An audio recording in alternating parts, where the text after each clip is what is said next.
All right. Well, welcome to the show. Welcome to the show. You're joining Peter, Nick, and Charlie for Morning Talk. Middle-aged guys chat shit. Middle-aged guys. Old gits. Who doesn't want that? Oh, God. Yeah. Well, at least Yeah. like Top Gear. Yeah. Hey, there's legs in that. They ran it for years and years. And all we have to do is punch a producer and then Amazon will pick us up. Yeah. No. Yeah. How are you guys doing? Hungover today. You're I was hungover? saying it was Alexi's wedding yesterday, so if you can hear the slightly gruff voice, it's because I had about 4 shots of tequila at like 10 o'clock. So yeah, don't Very need to be nice. doing that. You're I'm nearly lightweight, 40. Charlie. I'm surprised you sleep. I mean, you even go to bed at all? We only went to 2 a.m. Yeah, but my kids get up at 6. Yeah, that's fair.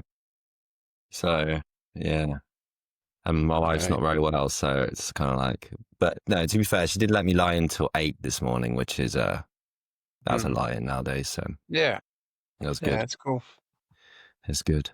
Very So Nice. welcome, Peter. How are you feeling about the fact? I mean, what kind of occurred to me is like how important I think your news was that you're leaving Novo Nordisk, and at the same time, how most people in the world couldn't give a shit, but I care. I think it's interesting. We think it's important because we work in a very, very niche industry, but you've been there for so long. So yeah, how are you feeling? First of all, thank you for caring, Charlie. I really appreciate that. Most people don't give a shit. You're right. But why should they?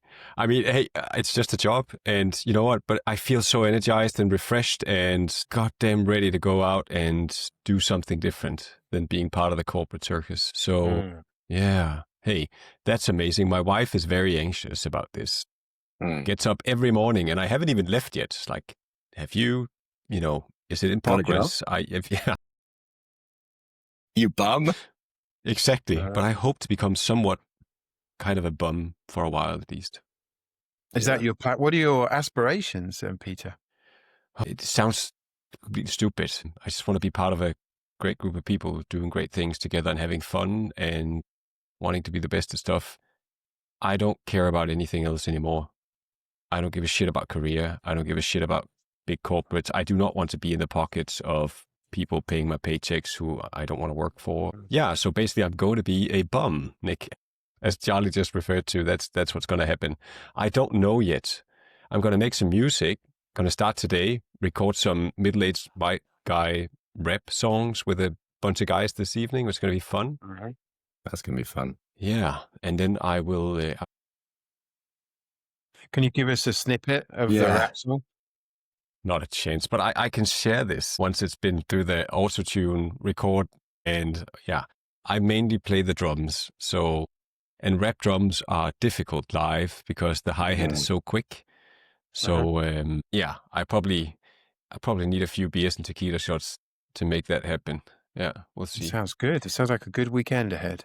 I've got no kids all weekend. Yeah, sounds like the beginning of a rap song. I was going to say, like, what does middle-aged man who's just come out of a corporate job rap about?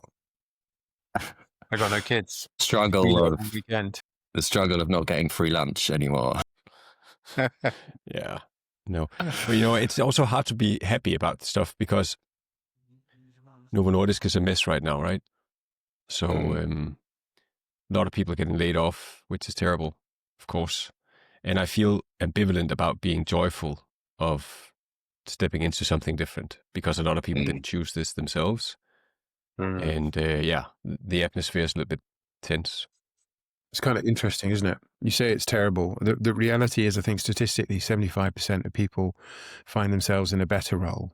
So, you could say what's a good thing. So why is it terrible? Well, it's terrible having had to, run transformation programs like that.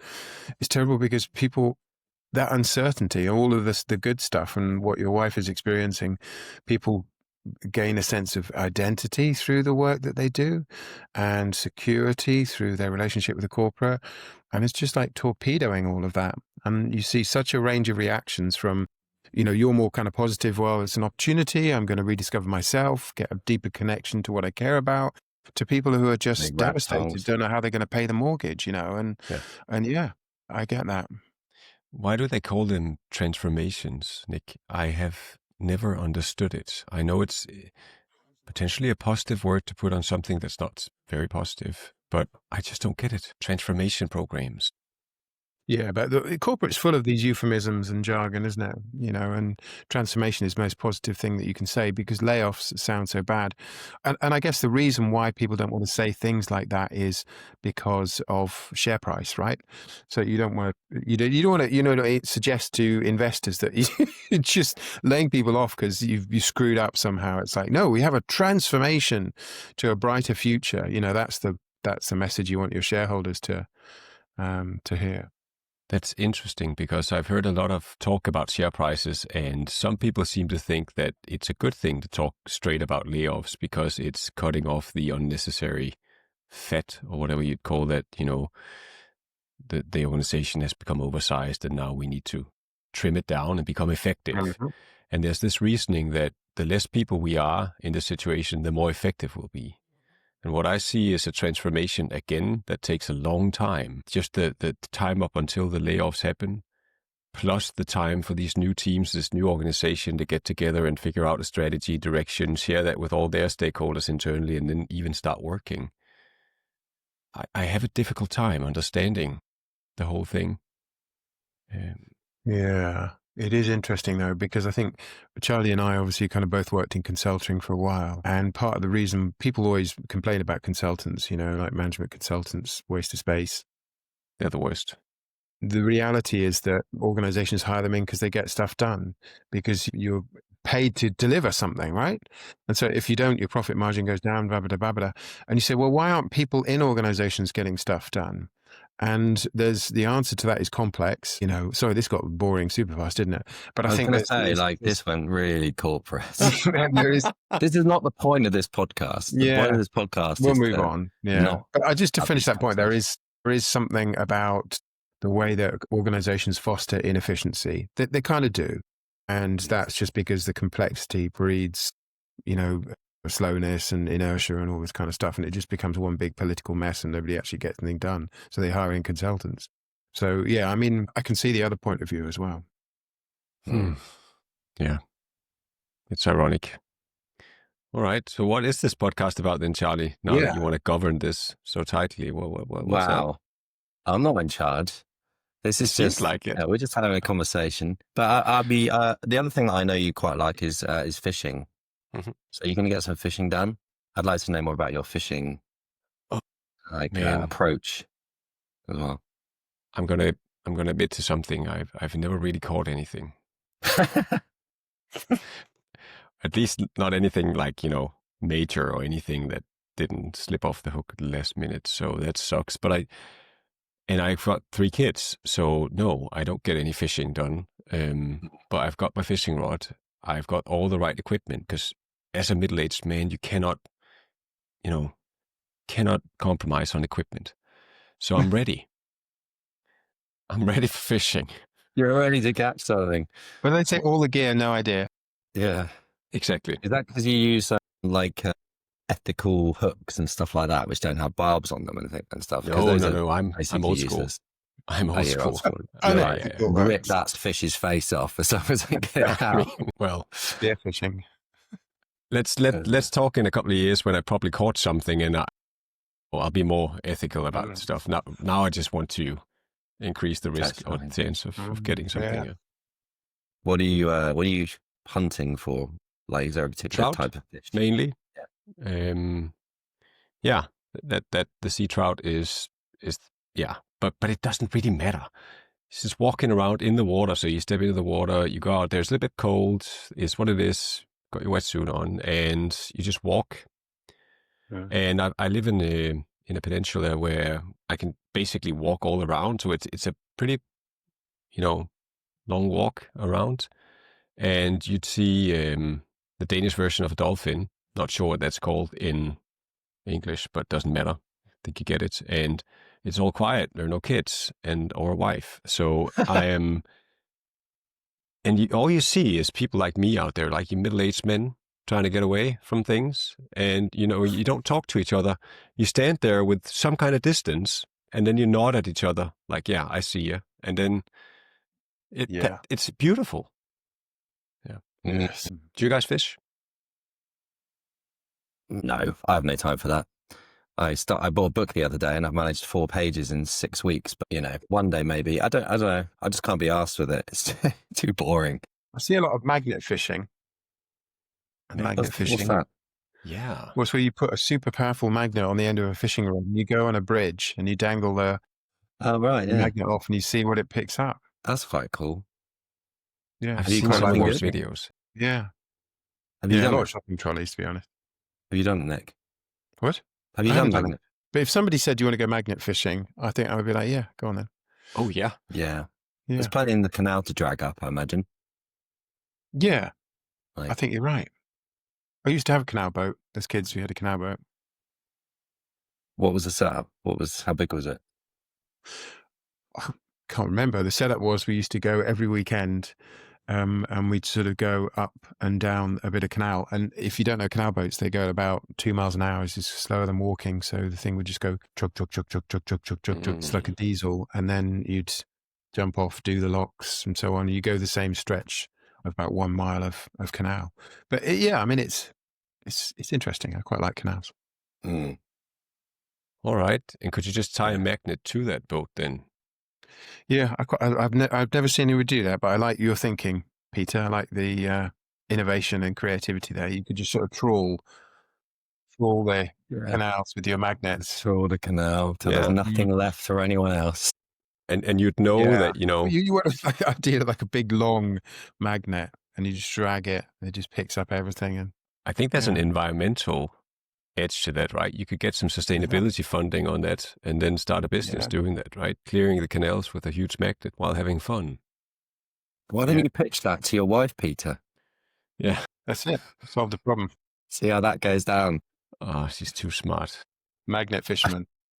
She'll see through my cunning plan immediately. We don't really have that, we're in Denmark. So there's not a lot of, the seas is pretty decent. There's not a lot of pollution there. So, yeah, I think it won't be a business idea here. I think it's better in London or Amsterdam or somewhere where where people actually threw something in at some point.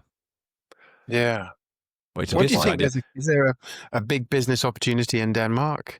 Do you see any big sort of opportunities that are unexploited at the moment in Denmark?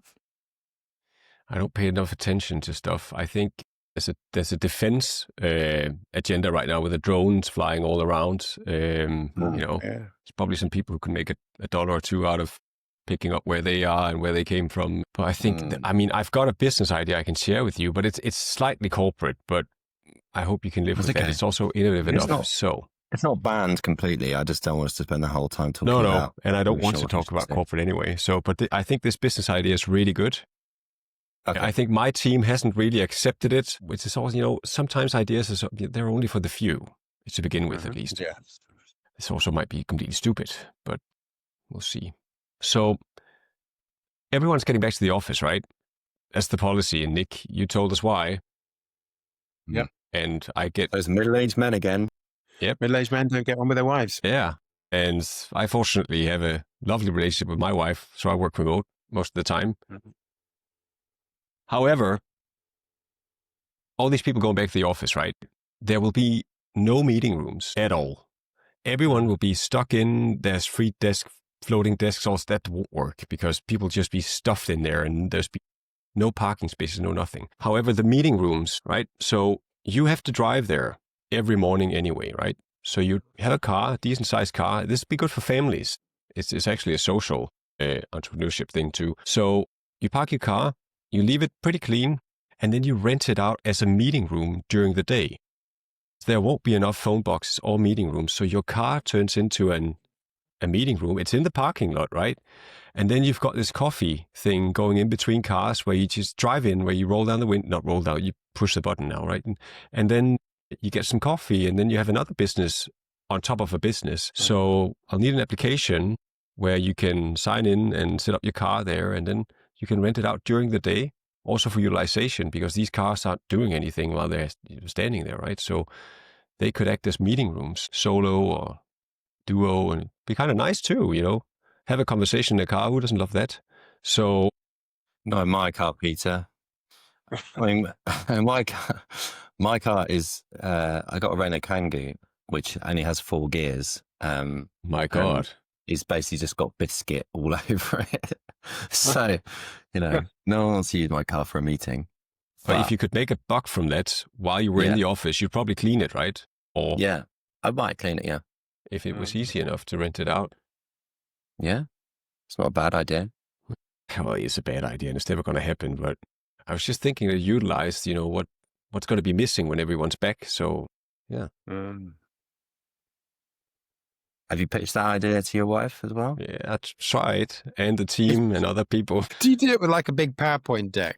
Because that's what I'm immediately imagining. I'm like, okay, slide 1, big idea, sort of animations flying in, logo wall. Right. A bouncy one. Yeah. Oh, yeah. Yeah. Gavin Belson way. Should do that, actually. Yeah, I'm talking to an investment company on Monday. I don't know. I think they just want my money, which I don't have. So it's going to be a short conversation. But I might pitch this, right? Why not? Yeah. Why not? Yeah. Do you guys have any great business ideas lately? Becoming rich fast? That is a good question. No, I haven't got any good get rich fast schemes. I think there's a lot of people who seem to spend their lives dreaming up get rich fast schemes. I seem to spend a lot of my life just kind of worrying about arcane topics, but clearly I'm an idiot. How about you, Charlie? You're better at the kind of the financial thinking. Yeah, I mean, I've got business ideas that I will share in due course, but that's the business answer, which is basically, this is the big figuring out that I've had to do over the last year running businesses. You just have to have stuff that people want to buy, whether that's skills or ideas or, physical products or services. And if you can get that bit right, then actually your life is very easy. If you don't have stuff that people want to buy, then it's very hard. So as a company that's grown we're 6 this year. And, we talked about this last time, like people catching up essentially and ripping off IP, mostly Nicks, and talking about being thought leaders. Oh my God. Yeah, don't get me started.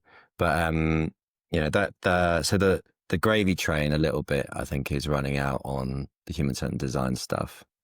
I think there's still lots of people that employ us because we're very good at that, but I think there's a lot of super interesting, and it relates to all of us and what we do and what you're going to do in the future, Peter, because I think that was a lesson that I certainly learned, is that you launch into your little business with the idea of what you're going to sell.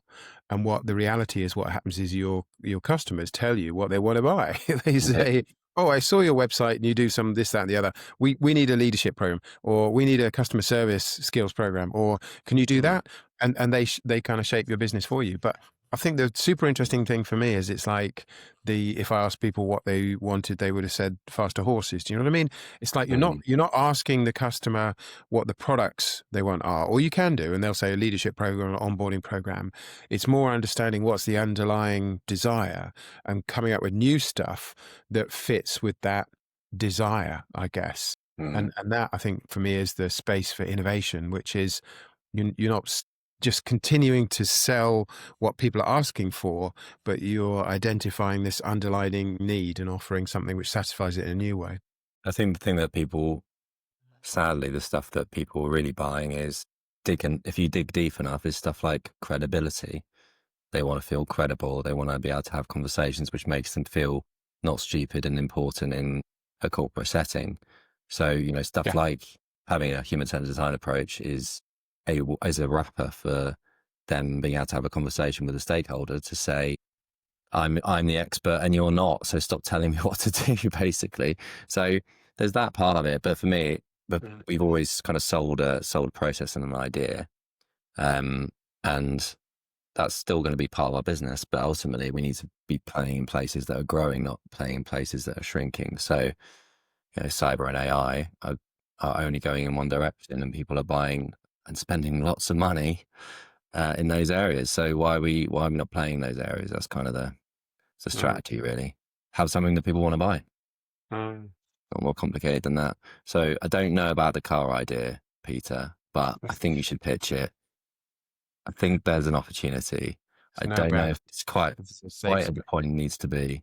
You could probably rent your car out for slightly different purposes, like drug deals and stuff. I imagine the drop-down menu in the app, like. Yeah. You want to A, have a meeting, B, got some crack. Wow. That went there very quickly, didn't it? I don't want to sort of foreshadow your future with this kind of talk, really. I'm sure you'll be doing. Yeah. You know what I dream of? Selling the house. I dream of living a simple life where I don't have to get stuck in a job working for someone or something I don't believe in. I know. I think it's genetic because I watch these videos obsessively of people building shelters in the woods. There'll be a guy, he'll have a hatchet, maybe some cling film, and the next thing he's knocked up this kind of underground bunker type shelter out of wood and pines. And then I realize when I share that my wife absolutely does not want to live in a pine built or even cling film built shelter in the woods, straining water through a sock. And that's when I realized, yeah, maybe it's not going to happen. That wasn't quite as far as I wanted to take it. But just, move further into the countryside and find some place that's okay and not definitely affordable. I see some of these people, because I live in the countryside, and they've got cars like you, Charlie. Maybe even worse cars, but I mean, it's pretty bad. I mean, it's great because I can sort of ram it into stuff and not care. Exactly. I think me and my wife have both crashed it in the car park about twice, and neither of us. Yeah. So that's and good. The biscuits are your least worries, right? In turn, inside the car. I mean, there's all sorts of Weetabix in there somewhere. So, exactly, and raisins. I get them in the car with a bride. It's usually something, something sticky. You always got snacks to hand, though, right? Mm-hmm. Yeah, raisins is a good one. Oh, yeah. They for the raisins. Lost for a pretty long time, actually. They don't expire that easily. That's true. Yeah, so very true. But it's that thing about going out and, they seem so happy. These people. They don't seem to have very many worries, but they probably have. But they don't need a lot. And I think this world is constantly needing either attention or money or something else, and just spins faster and faster and faster. And it's so draining. Yeah. But I can't say that to my wife or anyone else. Like, what are you going to do in the future? I'll find something super exciting, and there's probably, do you want to start your own business, or do you want to go into another corporate job, becoming some kind of vice president someplace? I'm like, yeah, of course. To be a peasant. I think when I was growing up, there was a TV series about that. It was called The Good Life. And I'm only mentioning this because probably there'll be some other old people listening to this at some point. And it featured this guy who left his job in finance and the chap next door continued and was a banker. And the whole series was about, it starred Felicity Kendall, that much I remember, and Brian, I think somebody, and they were like, they basically had that, they had chickens in the back garden and pigs, and it was all about trying to return to a simpler life. And his banking neighbor would come over and kind of sneer at what they were doing. But yeah, I think it's a kind of persistent vision for people. Yeah, but why don't we do it then?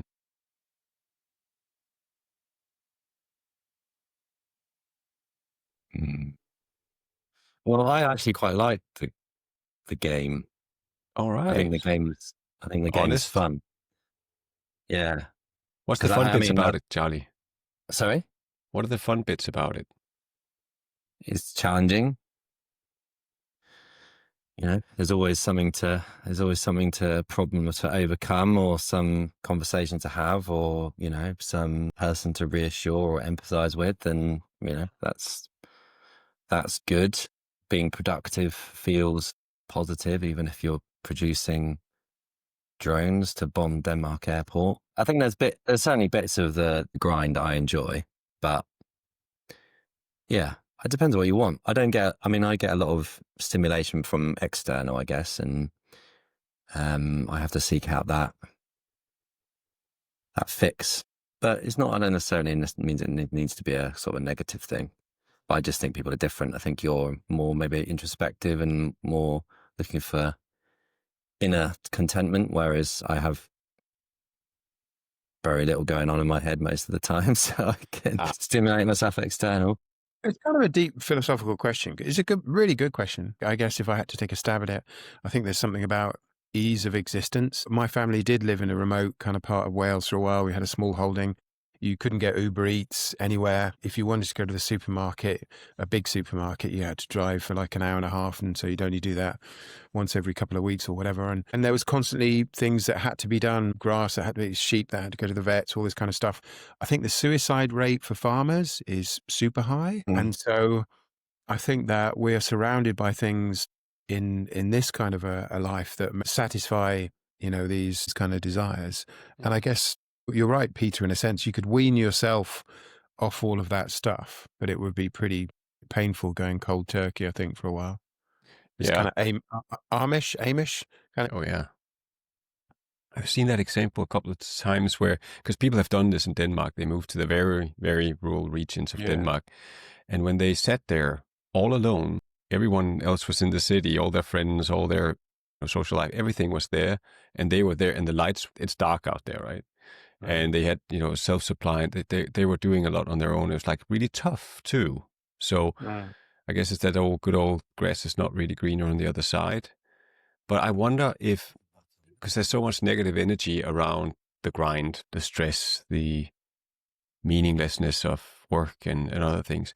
Do you guys come across any books or resources with people really talking really positively about this? That's not really, super, not Warren Buffett kind of stuff, but really like people who know their stuff. Any books, any resources on people talking this up? Well, I mean, every time I go to America, people are talking it up. The grind is glamorized, and it's people and people reframe it as entrepreneurship. I get in a taxi and people are saying, I'm starting this business, doing this, I'm going to be in real estate next year. And there's this kind of appetite for almost self-destruction is how I sort of see it. This appetite for kind of commercial success everywhere you go. And it is glamorized. Yeah. But you can find a balance between those things. You can play the game, but spend more time with the kids. Yeah, that's it. And who's writing about that? Fishing. Who's saying, okay, guys, all of you that wrote all the books about how I should become a better self and a better person and how I should live with all this machinery around me that's happening and how to cope with the corporate and the life and the grind. Instead saying, hey, dude, stop complaining because you actually have all these things. You've got all this stuff. It's actually quite cool because A, B, C, D. I mean, that kind of rhetoric or discourse, I don't read or hear a lot about it. Well, it's called downsizing, isn't it? I'm just Googling because I'm sure there are books on Let It Go, Peter Walsh, Downsizing Your Life, Keep Your Memories, Lose the Stuff, Matt Paxton. I think there is a kind of reactionary move against that. But you're right, Peter, I haven't read anything around that. But I think I've kind of done that in a sense. I would say that that's what I did. I dropped out of kind of corporate and now I was on a podcast and somebody wanted me to talk about growth strategies for the business. And I was like, look, I'm really sorry. You might have got the wrong guest because I have absolutely no aspiration to grow whatsoever. I have no appetite for it. And Charlie knows this because I've said this to you as well. It's like, it's not even really a business. It's just a way for me to fund this ridiculous life that I have. And so in a sense, I did exactly that a flip of, if I had to describe it, it's away from centering the business and my contribution to a business and a commercial, growth thing towards making everything kind of work for me and my experience. It's like a piece of experience design. So it's not downsizing. That would be glamorizing it, but I know exactly what you mean. But I haven't done it your way. I haven't done it like build a shelter in the forest or even just like move to the country. I'm not going to do that, Nick. I'm not going to do that. Make the money work for me. Okay. And I would challenge, it's not a challenge, but you're a very successful dude. I mean, people look at you thinking you've got your shit together. I mean, you know what you're talking about. There's something behind this. You're very good live. You're very good on podcasts. Rhetorically strong. And if someone isn't like that and would do the same, they probably wouldn't be able to, because as Charlie said, there wouldn't be a product that people would buy. So they probably wouldn't get by like that. I'm Hmm. curious to how to do that if you don't have the swing that you've got. What do you think, Charlie? If Peter had the swing that you've got, Well, no, I mean, I don't know what I've got. I'm just, I've always been a misfit, and somehow I've managed to make that work. So it's a underlying niche need, yeah. is to understand, who you are, and then make Mm. that work for you so that you don't have to be somebody else. But I mean, I started out, as I was saying to Charlie, wearing a shirt and a tie, trying to fit in and be your average leader. And I was your average leader for a while in Siemens in the early days. So it took a while for me to find my stride. Um, Hmm. Yeah. I think I'd say authenticity, and I was just not meant to be a corporate podcast. But yeah, if you can find to Nick's point, if you find your niche and it's kind of real and honest, then there are people that will listen. So yeah, I think there's a place for it. There's a place for everyone really to find what makes them happy. But I don't know if No, screw authenticity. I mean, a part of it is just saying, I want to be that person, and realizing that you can be that person. Do you know what I mean? Having yeah, like some kind of destination. And Peter, it's, I know it's a dreadful thing to go through what you're experiencing right now, but it's also a point where you can chart a different course. You can redefine yourself. You can say, I am going to be this person tomorrow. When I was growing up, there was a cartoon show for kids called Mr. Ben, and you'd walk into the Mr. Ben shop, and the guy would you could put on any outfit, and some of it, looking back, is clearly cultural appropriation, and then be that did person not for like age a well. day. You're going to be a rasta for a day. There is an extent to which this is a great time. I know it sounds like I'm just talking you up, but these are the times when your life can take a completely different direction, and that can happen to you, or it can be kind of steered by you. And it's like, well, maybe you just say, I want to be Jack Sparrow. That's the direction you go. Yeah. Yeah. Hey, you're right. Which can be terrifying and exciting at the same time, probably is, and will be a combination between yourself defining it and you taking the chances, as Charlie also Mm. said, like, who's going to buy the stuff that you're, because you have to make a living. So that compromise will always exist, I guess, for most Mm. people. For me, it will. I'll have to compromise to make a dollar at some point. How can you picture yourself making a living? I mean, if you think about, do you see anything out there that you think, I'd like to be like that, or I want to do that? It's a very good question. Yeah, I'd love to. I think the independent thought is always attractive because you don't have to answer to anyone. I can sit here in my hoodie and I can flex my own time. But I also know that I'm terrible at it because there's a lot about being independent that I am not very good at. But I think working with other independent people in some kind of, I talked to Laurie Niles yesterday, and she's like, had this word consortium, which I really liked. It sounds really Mm. professional. But the main thing for me is being in a good, I've had the pleasure and privilege of that, of being part of a team where we've had so much fun. And there's been so much safety and security among us that we do anything. I mean, that I want to keep doing. That is my career dream, is to just keep working with great people on great projects where we have fun and there's a lot of safety. That's all I want to Yeah. do. Yeah. And there's also a big desire in me to decouple myself from the world as it's evolving right now. Not in a shed somewhere in the woods, but I think all this hype around AI and the conversation. Now, we've also done AI, but we've done it differently. I do think there may be a room for someone who's thinking a little bit deeper about things, but I don't think there's a lot of money in that. So, Yeah, I agree with you. I think there's a positive narrative around AI that's missing at the moment, which isn't the BS of like, oh, it's going to like augment humanity and all this kind of stuff, which we're being flogged by people like Zuckerberg. So I do think there's like there's sort of We need a counter idea that actually ends up help moving people in the right direction rather than into the pockets of these tech billionaires. And I do think there is something Yeah. that probably that we know that can help with that. Yeah, I think Yeah. Zuckerberg's demo probably, hopefully, made them rethink a couple of things. Well, when the world zigs, you should zag. I can't remember who said that, but I think everybody is heading in the AI direction, and I think that creates a commercial opportunity for people who are doing the exact opposite, really. Mm. Yeah, yeah. What's the opposite?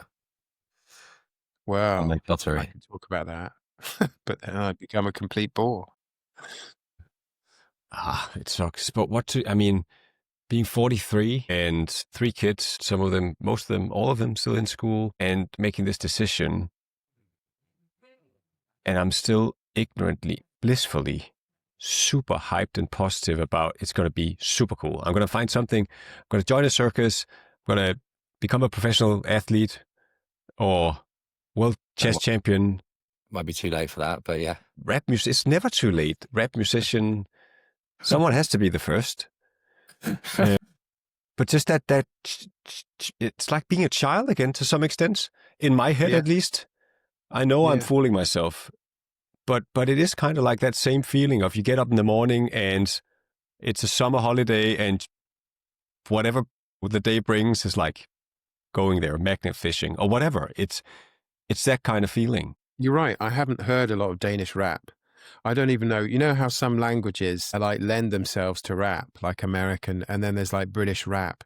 And I saw an American saying he was fed up with hearing British rap because it's all like, and it's like, okay, it sounds the same. But if somebody said, "What does Danish rap sound like?" I'd be like, I have no idea. No idea. I think it might sound good. German rap's quite cool. German, yeah. Yeah. Yeah. Always sounds like somebody's building though, isn't it? construction, like construction. Yeah.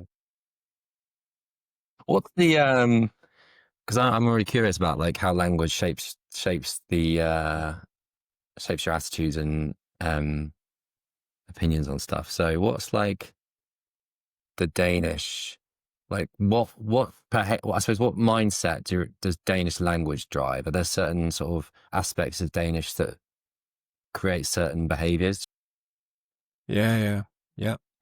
It depends. There's a lot of very important regional differences. So I live in Jutland, the main island, main peninsula, the main, what do you call it? Main country, which is attached to Germany. So not an island. We are extremely dark and slow and thoughtful. We don't say too much. I'm an outsider. I talk too much, but most people don't. And the language is very heavy and a little bit brutal, as you probably know, but also full of love at the same time. So sarcasm and irony lives very, very well here. And it's built on the premise of that. And we also have this, I don't know if you know that, but this old author, I fail to remember his name, which is good. It's called The Law of Gente, which is you should not think too highly of yourself. And that's what our society is basically built on. But then you go to Copenhagen, and that's where our people from our part of Denmark would say, you guys are too fast, too optimistic, too positive, you're fooling yourself. I don't know if you've got that kind of stuff in like the Americans UK. of the English-speaking world. Oh yeah, somehow, but they're very positive. And if you go to the richer parts of northern Zealand, north of Copenhagen, you'd have this very beautiful, and they really taste the words. They're very positive. They're very, energetic, and it's different. And you go to the very poor parts of Denmark where it's a very heavy and slow and like language. Do you guys have the same in the UK? Like regions where, because of how people live, the language is in some kind of way? I think it's class-based, isn't it, in England? At least in England. There's a lot of sort of snootiness about certain accents. There's a lot of lack of representation of different regional dialects in a lot of cases. I mean, we're a small island made up of essentially 4 separate countries. There's also a country. And there's obviously been a lot of cultural exchange across the years. But there's obviously a bit of a revival of Celtic language, and trying to protect some of those things. So I think it's I mean, we talked about history in the last podcast, but I find that stuff quite fascinating. But I don't know if I've thought of certain ways that English drives certain attitudes, but I do like there's stuff you can listen to on YouTube, which is what does English sound like to non-English speakers, because it's impossible not to hear words when you're listening to English, so you can't really delineate between the two. And what's interesting about it is you can hear the kind of Saxony and also the Danish influence on some of the way that we form the words. And you're nodding because like Morton, you're terribly proud of this, like, we invaded you once thing. But Yeah. you know what? Not We gonna won hide that. eventually. We kicked you out eventually. It just took us a while. Anyway, but yeah, you can hear all the different sort of dialects intermixed in like a melting pot, which I find is interesting when you listen to it as a English speaker. You grew up in Wales though, right, Nick? So do you speak a bit of Welsh? No, I don't. Some of the time, I did. My family moved to Wales. My family's half Welsh, and they moved to Wales for a bit, and so I was going back and forwards to Wales. I had a kind of couple of part-time jobs. I worked in a concrete works called Albion Concrete in Llangadog for a while, and I was just patching concrete culverts. And you sort of glimpse the simple life, but it also has a certain horror of its own. So the way that worked is that on rainy days, we would just sit in a culvert most of the day, smoking a cigarette, and just talking about nothing at all.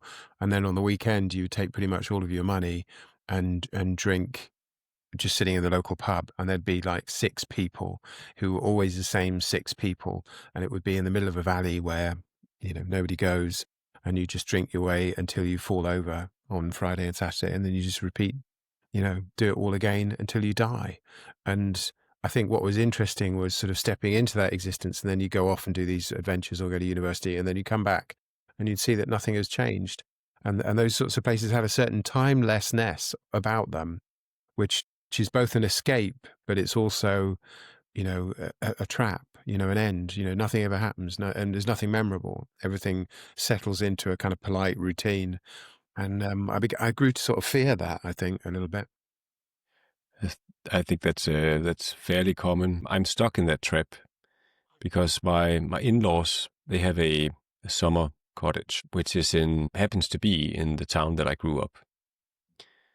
A small town with 5,000 people living there. It's like the summer thing where the population tenfolds in the summer, and then in the winter there's basically nothing happening. And you've got these people living there, and they live that life, Nick, with different variations of jobs that are fairly simple, and meet up in the weekends, local pub, go drinking, and repeat. And it's this community where they all help each other build each other's houses. One's an electrician, the other one's a carpenter, and they've got this thing going, and the third one can dig holes in the ground, and you get by. And I have to go there 4-5 times a year, maybe, and I witness that. And there's this complete. It's nice at the same time. It's super scary and quiet and kind of like Twin Peaks kind of thing, where you think this can't be, it can't be alive. So yeah, I'm going there next week again, and I know it's going to be a repetition of history. That's okay. Isn't that what we've come full circle? This is what you wanted. You wanted the simple life without stuff and No, the pace. Dude, that movie, it's a brilliant movie. I think it is it in Northern Ireland? I fail to recall the geography of that movie, where you have Colin Farrell. Oh, you mean Banshees of Inisherin? Is that the one? Yeah. Yeah. So write some music, do the fiddling, write a book. I think that movie kind of encapsulates all of this, basically. Yeah. Yeah, I was just looking for that quote, which sort of summarizes it for me. I can't find who said it, but it's, I lived a good life. Thrice I ate a berry and once a pear.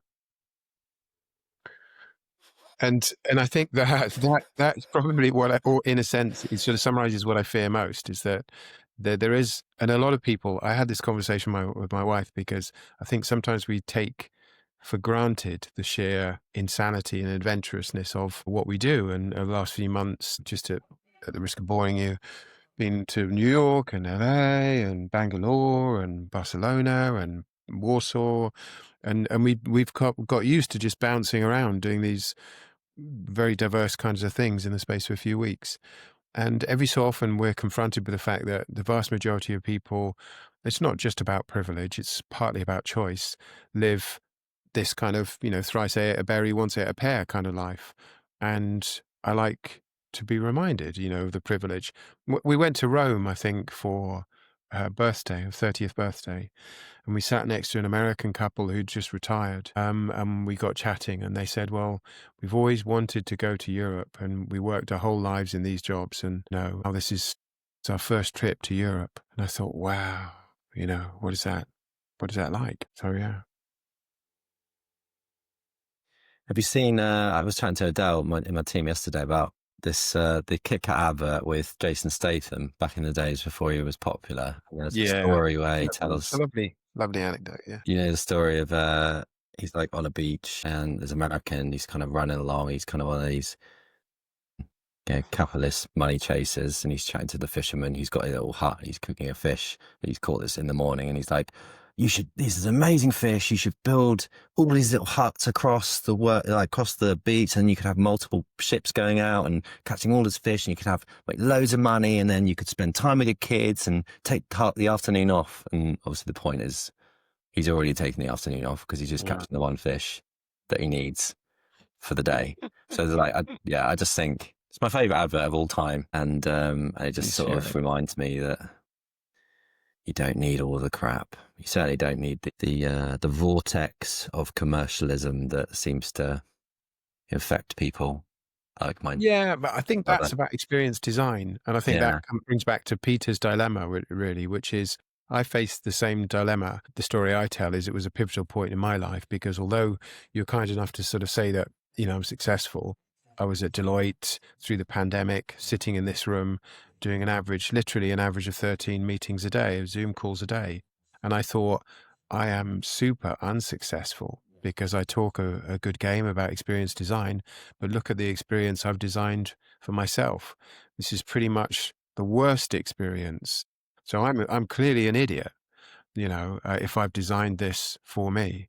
So I began to think, well, in the time that I have, and you have much more time than me, Peter, but that I did at that point, what's the experience that I would like to have? What experience would I design for myself? And so I sort of worked backwards. But, that was kind of old to figure out that, it was a really bad way to be living your life. That's super interesting. So designing your own experience, but were you the one who designed the experience, or did you just let it happen? Did you have any control of that? This is the point. If you don't take control and design your own experience, the world will design your experience for you. Yeah. Yeah. I think most people come to terms with that. Most people I know, at least. And they even defend it. Yeah. We used to be adventurous, right? Most of the world's population dreamt of the outside or doing something, or I don't know if it was most of the population, but there was a lot more dreaming because we could. And now we kind of know it all. We have it all. We've seen it all. So what's left to be adventurous about? I think that's an interesting question. What can we dream about that hasn't already been written, said, published? Go to space. Yeah. The final frontier. It's things like, you've never stood in the Sistine Chapel. I've never been in a music video. My wife has. It's like boring. Wow. Nick. In a music video on the weekend, but it's like being in a rap group. Exactly. I was like, wow, I could dream about that. That's why I'm tickled by the idea. I love the idea of a kind of, my friend is a drummer in a Danish, let me send you their video. I'll definitely keep this in mind when we need to do the video. If people still do videos. Definitely do the video. Yeah. Yeah, I can be in a music video. You can, Yeah. Looking Right. awkward. Well, I think that's just fashionable to do that, isn't it? yeah. That is the style of the hip hop that they'll be producing. Awkward Awkward middle-aged music. man. There's a lot of awkward people. I feel like they need their music. Like Yeah. curb your enthusiasm just by rap and Mm. music. The same kind of Yeah. feeling you get from it. Yeah. Was it Weird Al Yankovic? He did like Oh. awkward music for a while, didn't he? Mm. Yes, he did. What a Do you guy. write you raps? Well, yeah, but right now we're just experimenting because it's still early days. I've just tried. I had this stupid dream. I get these things sometimes, and people just laugh at me. I once was at a dinner with we've got a couple of friends. I wouldn't call the husband in that couple friend as such. He's very corporate and CEO kind of type of guy. And we were sitting there in this restaurant, fancy restaurant, and we talked about career, of course. And he asked me what I dreamt of, and I don't know why I said this, but I said what I dream of is actually writing children's books, like youth novels. And he couldn't let it go. He thought it was so ridiculous. What the hell are you talking about? I mean, you work in corporate learning, and like what?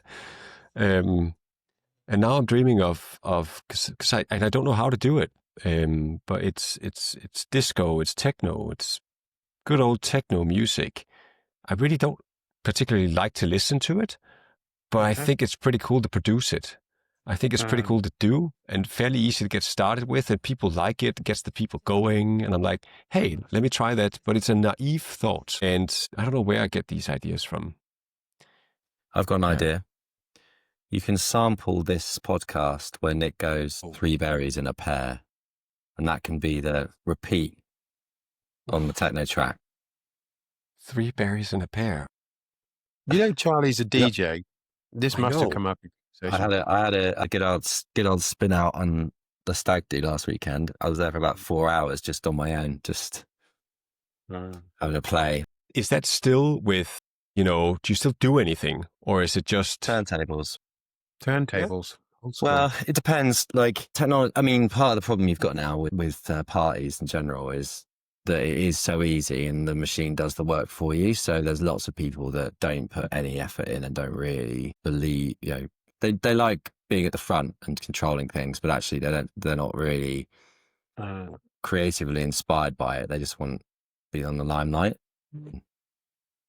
So I went to a festival recently where it was just quite clear that a huge number of the DJs spent about 2 hours a week practicing DJing and the rest of the time just being cool. So the scene's changed a lot, but yeah, you can set up your stuff so that it is more like a turntable and less like, essentially a glorified joypad. It's quite an interesting analogy with AI. I know we can come back to AI, but it's quite an interesting analogy with AI where, and I think I gave this presentation like years ago when I was at BP, but once you take away some of the stuff that used to be hard, like beat matching, you do actually create new opportunities to do more creative stuff. So there's, people that are essentially live, like Fred again, who's quite famous here in the UK as a producer. He'll live mix his tracks in front of, thousands and thousands of people, but using samples, and he uses videos that he's taken on his phone as part of the storytelling, because he'll take videos of people that he's captured little snippets from, and so it's less about how good is this guy at mixing 2 tunes or 4 tunes together, and it's more about what it's almost like a different kind of craft. So I think that's quite an interesting analogy. Have you heard the Velvet Sunset? No. They've been in the news quite a lot because they're an AI band on Oh Spotify. yeah. Got 1 million followers. And the way that they've got 1 million followers is that Spotify has pushed them aggressively into their playlists. And the reason Spotify has pushed them aggressively is that they can cut out they can make more profits, basically. Yeah, If yeah. the band is AI, then they keep all the money. It's kind of really, and then I've listened to some of the music. It's actually really good. And you, as you'd expect of AI, basically it says just kind of create the ultimate sound to appeal to this population, and it churns it out. And yeah, it's great. And yeah, I think whilst it will create opportunities, I also think there's going to be a big race to the bottom, I think. Yeah. what do you? Yeah, There's 2 ends to it. Okay.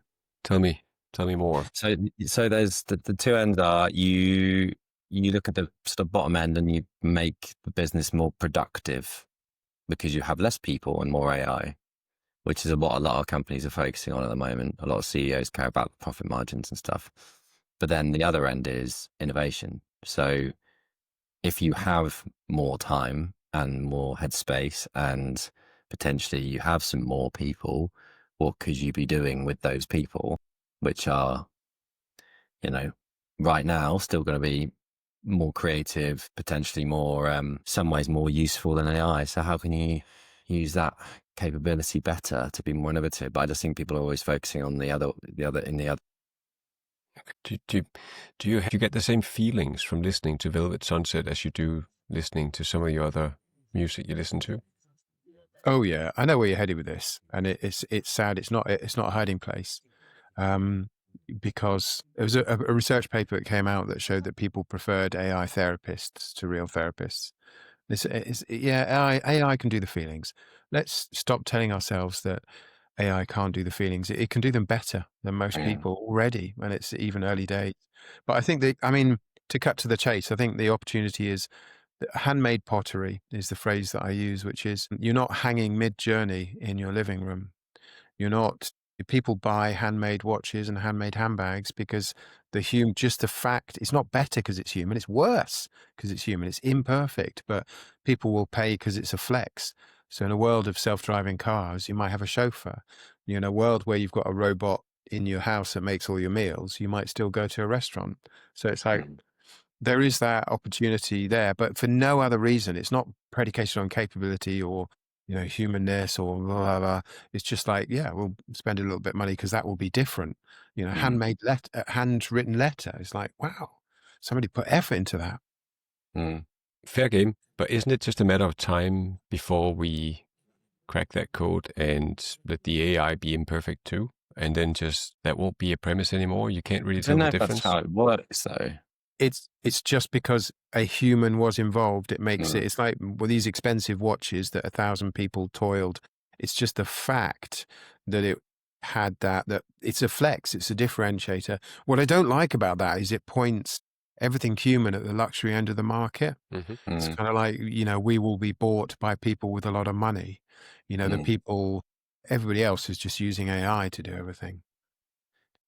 Yeah, I think this is where the opportunity is, basically to create a different sort of story around the value of having people. Like, not necessarily to say we're hiring all of these people because we couldn't do this with AI. It's more that we're hiring these people because having an organization of people is better for the world than having an organization that's just essentially designed to make money. So I guess if I'm getting really philosophical about it, you could end up with an AI run company that's using AI to produce products that people are buying. And then, so what is the point? If it's just about making money, what is the point? Yeah, It's got to we're be, going organic. People would be like, yeah, I'm using an organic provider. It's got like real people. yeah. That's so interesting. I'm looking forward to that. But I do, because if we don't have that, what do we have? I mean, we have crafts, art, love, each other, our conversations. But if we don't have that, and AI is taking over, it's not going to be any fun, is it? It's like perfection. It's the same as so I'm a little bit into football. I don't have time for it anymore, and I'm not really very good at it. But it's fun, and some of the guys I see once in a while, we talk about it, and football has become so perfect today and so optimized. The physics, the everything is so optimized that it's getting boring. And there's too much of it, and it's saturation. And we talk about the old times where things were better and more, imperfect. It's more fun to see that. So I'm actually going on a trip to London with my twin brother, and we're only going to go for lower league games. Yeah. Because it's the authentic experience, and the perfection, like K-pop experience, is just not as rewarding as for us as human beings. And I might be old that way. I don't know if the younger generations view the world the same way. I don't know, but it's interesting. Well, yeah, I mean, if you're talking about football, I find that the tactical nuances and the depths and all that kind of stuff interesting in the same way that I suppose running a business and trying to understand how to make it work is interesting. Running a football team in the way that they run it with the data they've got is also a big challenge. And you've got, compete 19 other teams in the league that are also trying to do the same thing and have different ideas. And you can see the evolution over time. And then, people come up with a new idea, like a box midfield, and then everyone copies it. It's kind of like it's like a mirror to work really. But yeah, to your point, also Good love point. a Leyton Orient versus Scunthorpe game. Who are you going to see? Do you know who you're going to see? This probably needs to be the last thing because I've got no idea. We'll just go There's a and see. connection there with the work that we do, in that I guess I've increasingly come to see what we do as pushing people out of their comfort zone, because that's where the memorable stuff, that's where the growth happens. But to your point, Peter, very few people in my experience really want to be pushed out of their comfort zone. Even if retrospectively they look back on it, most people, that it's the called comfort zone for a reason. It's like people want to spend more time in their comfort zone. And I think that really kind of sketches the trajectory of history, that en masse people have headed for more comfortable environments, more comfortable routines and so on. But I think it does kind of kill your existence in quite a real sense, because you settle into the comfortable and everything is forgettable and routine and nothing is memorable and you don't develop. So yeah, it's a fascinating tension. It really is. Back to the hometown example and covered stuff where you keep repeating the same circle of Groundhog Day. Yeah. We shall see. Yeah. Let's finish on a high. Say something. Well, no, I was thinking that you've escaped Groundhog Day. Congratulations, Peter. Yeah, I did. Yep. huge. You've just escaped Groundhog Day. You know who else has escaped Groundhog Day? Russ has also escaped Groundhog Day. I saw. He did. Yeah, I talked to him the other day. I wonder what he's going to do now. I know he's talking to you, Charlie, but yeah, we're doing some work. He's doing the same stuff he was doing before. With Groundhog Day, catch those groundhogs. Give me a shout, Peter. When you I've already set up a franchise in Australia, so you're next on my hit list. I'll be on your DMs soon when panic starts striking and my wife gets. I'll get a DM from your wife being like, just please give him a job. No, hey, at least for the weekend, I don't have any kids home, so I'm going to make some music. I'm going to get some friends over, and we're going to have philosophical conversations, more or less smart, probably less smart conversations, but it doesn't matter. It'll be fantastic. But tonight I am going to do something out of my comfort zone with that rap stuff. And I thought a lot about it because I'm not very comfortable with it, and I have to perform and I have to be there, and I don't know the software, and I'm probably going to look stupid. But I've just gone out of something where the only thing that drives all the wrong things in corporate is people on senior levels being afraid of looking stupid or being exposed. And I don't want to be one of those people. So that's an ambition. And what I want to do, Nick, that's one of the great answers, is not being afraid of looking like an ass, basically. Yeah. What do they say? The lake of success is on the other side of Cringe Mountain. Climb Cringe Mountain. That was another line for the rap song, man. Just keep them coming. Yeah. Cringe Mountain. They're probably right. When we play this out, this podcast out, we'll get if you can record just a snippet of your rap song, we'll put that on the end of the podcast for everyone at the end. I will. I promise you. I've already got a version that this dude sent me, and we're gonna put something on top of that. So yeah, I will. And it's Danish, so you'll get your way, Nick. You get to listen to some Danish rap too. I like it. It's not going to be very good, but that is what it is. It's going to be fun. And it's going to be authentic. It's going to be human. Someone will buy it because it's been made by a human. Exactly. This was fun. Thank you for inviting me, guys. I appreciate it. Being included. Pleasure. Enjoyed the chat. Thank you very much. Of course. Yeah. Good to see you both, as always. See you soon. Likewise. See you. Bye.